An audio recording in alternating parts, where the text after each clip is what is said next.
Hello and welcome to your exclusive update of the week's action from the Dialog Rugby A Division League here on ThePapare.com. Hope you caught most of the action on our live streaming site, of course. And if you didn't, this is where we round it all up for you. We had a stunning game that was billed to be a stunning game, actually, to start off our weekend. And that was Army versus Navy. We expected a massive clash between both Rajapaksa brothers and Rohit, of course, captaining Army, who had come up with some giant-killing performances earlier in the season. And Navy, who had gone down unexpectedly at home to Kandy, and who had to revive their title race as well. So a lot at stake for both teams going into this match at the racecourse. And also the Fijian firepower, Setefano Takao, who didn't actually play the game in the end, but we were expecting him to play against Rupeni Tautaunimbuka, who is the Fijian superstar that Army have imported for their last couple of games in the first round. So that was built to be an exciting clash in midfield, but Joeli Lutumailangi was the one who ended up winning that battle in the early stages of the game for Navy, and that was where it was won and lost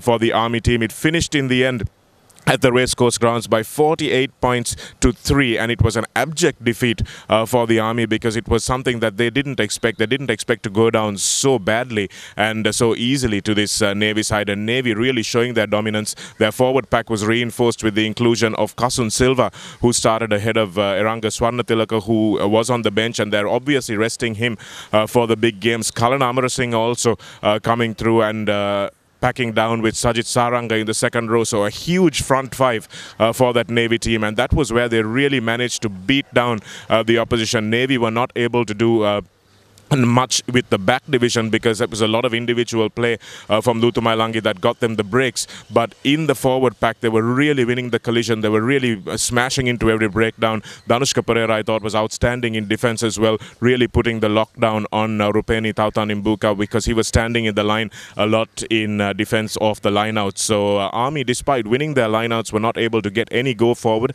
They're very static with their 9-10 combination as well, so that's something that Rohit Rajapaksa needs to work on. They need to collect that ball going forward. They need to not collect it static and give Tautaunimbuka a little bit of space to run into, because at the moment he's catching the ball in a stationary position, and there's very little that even that Fijian fly can do when guys like Danushka Pereira are flying in at his ankles to make the tackle. So it was a 7-try win for the Navy team. 7 tries they scored in their 48 points, and Army were only able to put a penalty over through Prince Chamara. And there were a few occasions that in the first half I thought Army could have scored if they took the braver option, but instead they went for the kicks, and sometimes when they had Navy on the ropes they chose not to go for the line, and that was, I think, the downfall of the Army team, because if they managed to get a couple of scores on the board early on in that first half it would have been a different game. But Navy's confidence was just too high in the second half, and it was an outstanding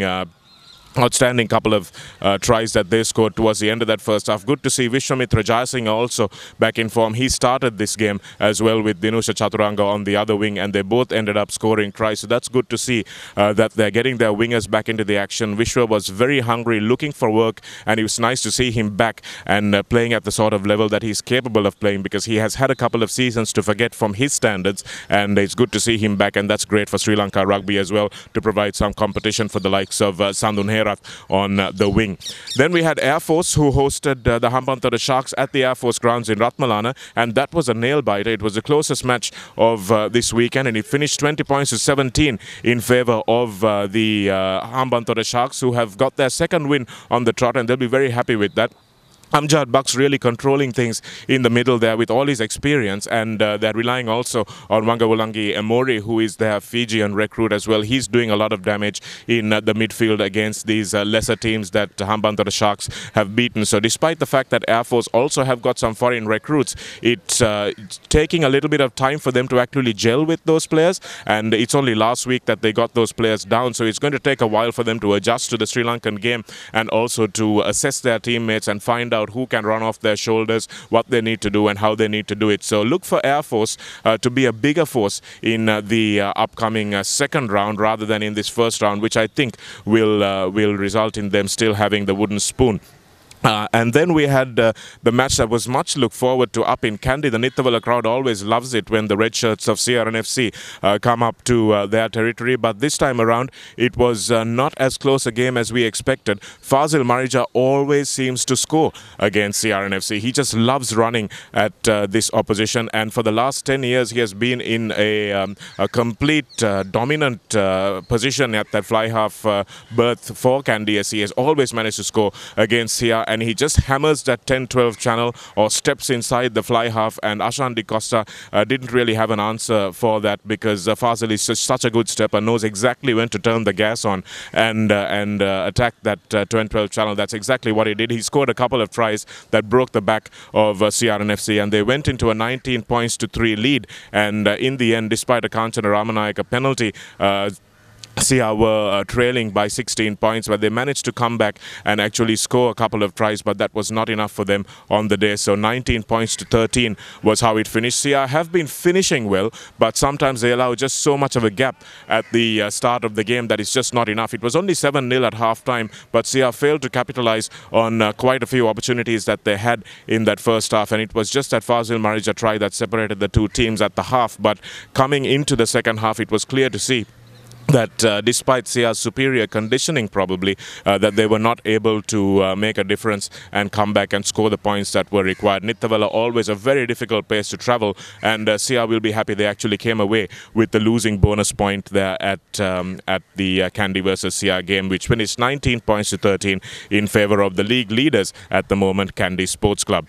Then we had Police taking on CH in a game that CH really would have wanted to win, especially after their reversal against the Hambantota Sharks last week, but unfortunately that was not to be. Once again, Apisa Inangaliva proving to be the thorn in the side of the opposition. He completely destroyed the CH defence on a couple of occasions. Heshan Gunaratna, also the CR old boy, coming onto the wing and showing that he also might be one that the Sri Lanka selectors might turn an eye to. He's improved his game tremendously. He's passing better, he's collecting kicks better, and he's actually running better and scoring tries. So he manufactured a great try for Police against CR, and now scored a good try himself this week as well. So good to see some of these players improving from the positions that they were in the last season and coming through and really proving their worth for their team. So Police running out winners by 27 points to 17. Although they trailed at halftime, it was Nangaliva who really made a difference, and CH look like they're suffering from a lack of depth, so they're managing to actually score their points only through the boot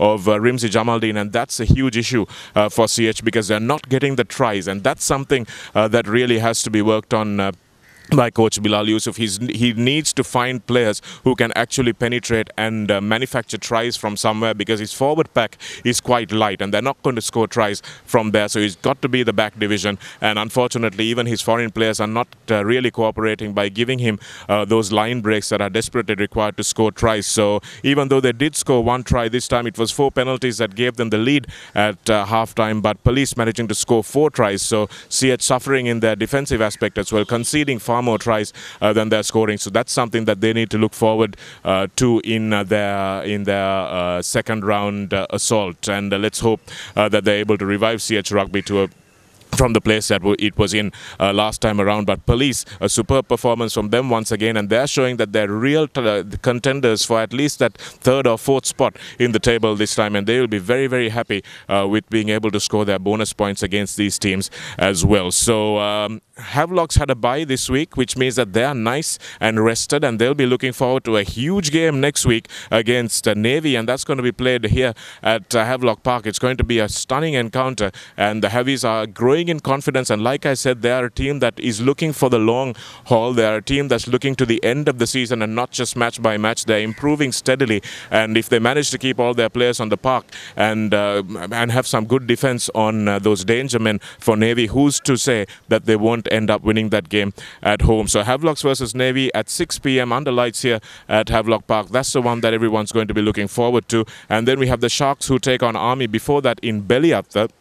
And that's going to be an interesting game for Army as well. It'll be good for them to get their combinations right against a lesser opposition. That it'll be more of a training run for them, and I think they need to do a few of those opposed training runs. Get Pio Tuai back into form as well. He's been disappointing for them ever since the first game. Then we have that grudge battle, the derby as it were, CR NFC versus CH NFC at Longden Place on Sunday. That's going to be a very interesting match as well, because CH NFC feature quite a few of players who left from CR NFC last year, so it will be a pretty much a point to prove battle for both teams, and CR will be looking to get back into winning ways after suffering a couple of defeats back to back in the last couple of weeks. And Police will take on Air Force in a game that I think Police should probably win easily on their home ground. So going to be a very interesting weekend of Dialog rugby action, and I think we should expect the best. So Kandy still staying at the top of the table, Navy catching up slowly, especially courtesy to that big win, but let's see where 3 and 4